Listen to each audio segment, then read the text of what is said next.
A Scandal in Bohemia by Sir Arthur Conan Doyle. Part One. To Sherlock Holmes she is always the woman. I have seldom heard him mention her under any other name. In his eyes she eclipses and predominates the whole of her sex. It was not that he felt any emotion akin to love for Irene Adler. All emotions, and that one particularly, were abhorrent to his cold, precise, but admirably balanced mind. He was, I take it, the most perfect reasoning and observing machine that the world has seen. But as a lover he would have placed himself in a false position. He never spoke of the softer passions, save with a gibe and a sneer.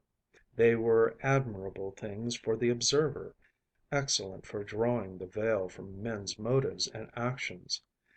But for the trained reasoner to admit such intrusions into his own delicate and finely adjusted temperament was to introduce a distracting factor which might throw a doubt upon all his mental results.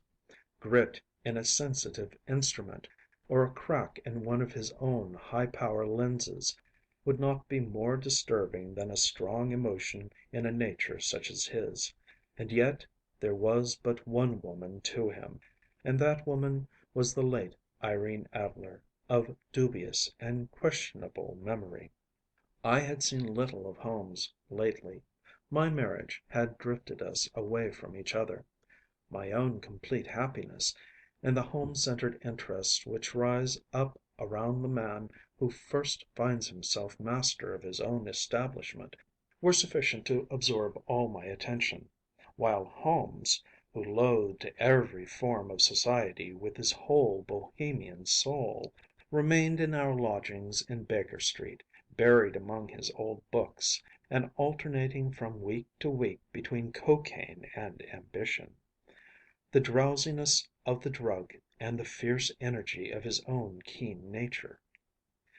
He was still, as ever, deeply attracted by the study of crime, and occupied his immense faculties and extraordinary powers of observation in following out those clues, in clearing up those mysteries which had been abandoned as hopeless by the official police.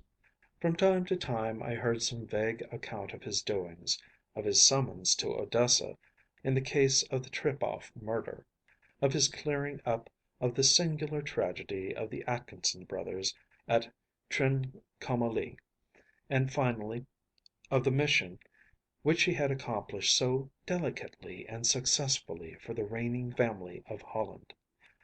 Beyond these signs of his activity, however, which I merely shared with all the readers of the daily press, I knew little of my former friend and companion.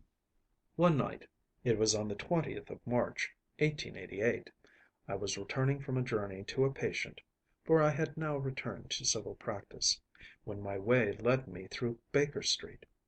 As I passed the well remembered door, which must always be associated in my mind with my wooing, and with the dark incidents of the study in scarlet, I was seized with a keen desire to see Holmes again, and to know how he was employing his extraordinary powers. His rooms were brilliantly lit, and, even as I looked up, I saw his tall, spare figure pass twice in a dark silhouette against the blind. He was pacing the room swiftly, eagerly, with his head sunk upon his chest, and his hands clasped behind him. To me, who knew his every mood and habit, his attitude and manner told their own story. He was at work again. He had risen out of his drug-created dreams, and was hot upon the scent of some new problem. I rang the bell, and was shown up to the chamber which had formerly been in part my own. His manner was not effusive. It seldom was. But he was glad, I think, to see me. With hardly a word spoken, but with a kindly eye, he waved me to an armchair, threw across a case of cigars, and indicated a spirit case and a gasogene in the corner. Then he stood before the fire and looked me over in his singular introspective attractive fashion. "Wedlock suits you," he remarked. "I think, Watson, that you have put on 7½ pounds since I saw you." "7," I answered. "Indeed. I should have thought a little more. Just a trifle more, I fancy, Watson. And in practice again, I observe. You did not tell me that you intended to go into harness." "Then how do you know?" "I see it. I deduce it. How do I know that you have been getting yourself very wet lately, and that you have a most clumsy and careless servant girl?" "My dear Holmes," said I, "this is too much. You would certainly have been burned had you lived a few centuries ago. It is true that I had a country walk on Thursday, and came home in a dreadful mess, but as I have changed my clothes I can't imagine how you deduce it. As to Mary Jane, she is incorrigible, and my wife has given her notice. But there, again, I fail to see how you work it out." He chuckled to himself and rubbed his long nervous hands together. "It is simplicity itself," said he. "My eyes tell me that on the inside of your left shoe, just where the firefight strikes it, the leather is scored by 6 almost parallel cuts. Obviously they have been caused by someone who has very carelessly scraped round the edges of the sole in order to remove crusted mud from it. Hence, you see, my double deduction that you had been out in vile weather, and that you had a particularly malignant, boot-slitting specimen of the London slavey. As to your practice, if a gentleman walks into my rooms smelling of iodoform, with a black mark of nitrate of silver upon his right forefinger, and a bulge on the right side of his top hat to show where he has secreted his stethoscope, I must be dull indeed if I do not pronounce him to be an active member of the medical profession." I could not help laughing at the ease with which he explained his process of deduction. "When I hear you give your reasons," I remarked, "the thing always appears to me to be so ridiculously simple that I could easily do it myself, though at each successive instance of your reasoning I am baffled until you explain your process. And yet I believe that my eyes are as good as yours." "Quite so," he answered, lighting a cigarette, and throwing himself down into an armchair. "You see, but you do not observe. The distinction is clear. For example, you have frequently seen the steps which lead up from the hall to this room?" "Frequently." "How often?" "Well, some hundreds of times." "Then how many are there?" "How many? I don't know." "Quite so. You have not observed. And yet you have seen. That is just my point. Now, I know that there are 17 steps, because I have both seen and observed. By the way, since you are interested in these little problems, and since you are good enough to chronicle one or two of my trifling experiences, you may be interested in this." He threw over a sheet of thick, pink tinted note paper which had been lying open upon the table. "It came by the last post," said he. "Read it aloud." The note was undated, and without either signature or address. "There will call upon you to night, at 7:45, it said, "a gentleman who desires to consult you upon a matter of the very deepest moment. Your recent services to one of the royal houses of Europe have shown that you are one who may safely be trusted with matters which are of an importance which can hardly be exaggerated. This account of you we have from all quarters received. Be in your chamber then at that hour, and do not take it amiss if your visitor wear a mask." "This is indeed a mystery," I remarked. "What do you imagine that means?" "I have no data yet. It is a capital mistake to theorize before one has data. Insensibly one begins to twist facts to suit theories, instead of theories to suit facts. But the note itself, what do you deduce from it?" I carefully examined the writing and the paper upon which it was written. The man who wrote it was presumably well-to-do, I remarked, endeavoring to imitate my companion's processes. Such paper could not be bought under half a crown a packet. It is peculiarly strong and stiff. Peculiar, that is the very word, said Holmes. It is not an English paper at all.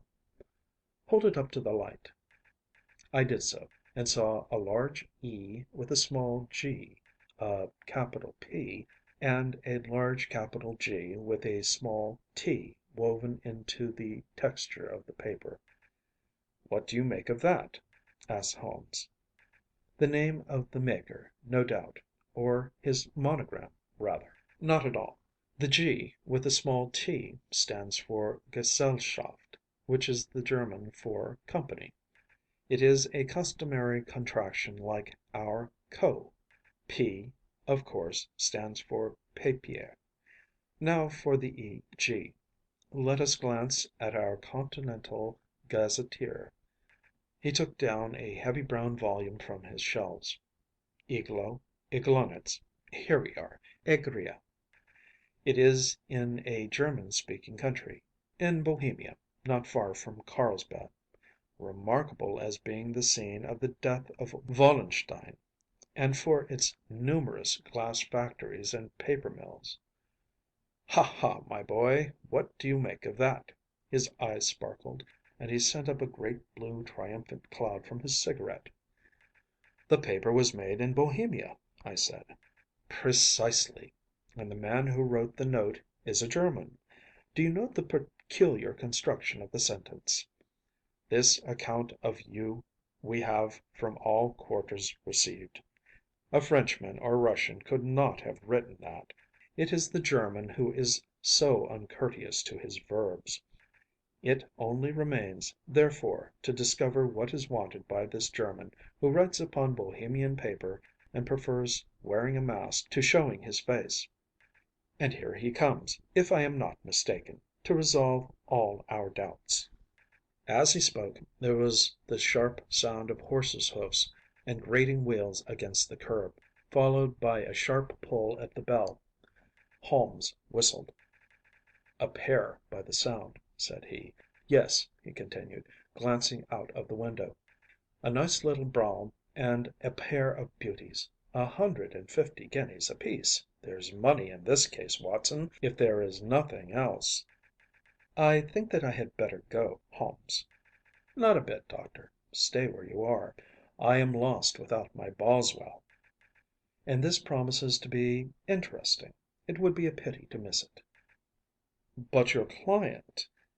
Never mind him. I may want your help, and so may he. Here he comes. Sit down in that armchair, Doctor, and give us your best attention.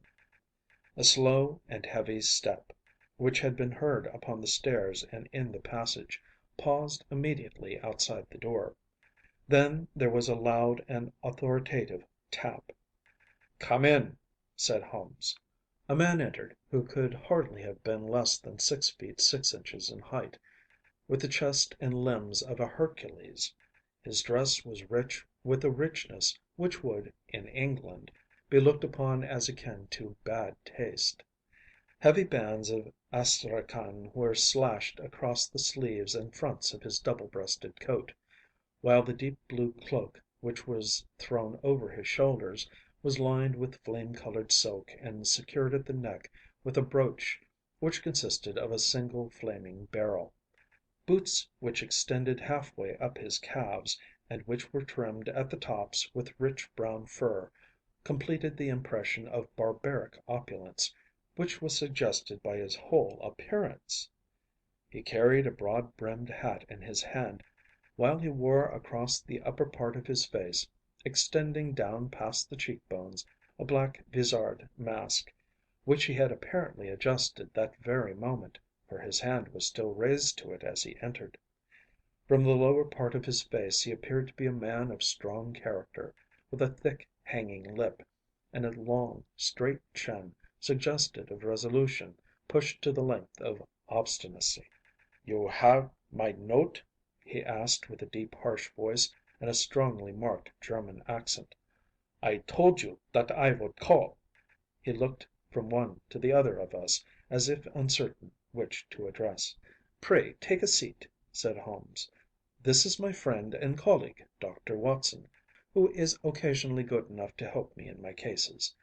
Whom have I the honor to address?" "You may address me as the Count von Kramm, a Bohemian nobleman. I understand that this gentleman, your friend, is a man of honor and discretion, whom I may trust with a matter of the most extreme importance. If not, I should much prefer to communicate with you alone." I rose to go, but Holmes caught me by the wrist and pushed me back into my chair. "It is both or none," said he. "You may say before this gentleman anything which you may say to me." The Count shrugged his broad shoulders. "Then I must begin," said he, "by binding you both to absolute secrecy for 2 years. At the end of that time the matter will be of no importance. At present it is not too much to say that it is of such weight it may have an influence upon European history." "I promise," said Holmes. "And I." "You will excuse this mask," continued our strange visitor. "The august person who employs me wishes his agent to be unknown to you, and I may confess at once that the title by which I have just called myself is not exactly my own." "I was aware of it," said Holmes dryly. "The circumstances are of great delicacy, and every precaution has to be taken to quench what might grow to be an immense scandal, and seriously compromise one of the reigning families of Europe. To speak plainly, the matter implicates the great house of Ormstein, hereditary kings of Bohemia." "I was also aware of that," murmured Holmes, settling himself down in his armchair and closing his eyes. Our visitor glanced with some apparent surprise at the languid, lounging figure of the man who had been no doubt depicted to him as the most incisive reasoner and most energetic agent in Europe.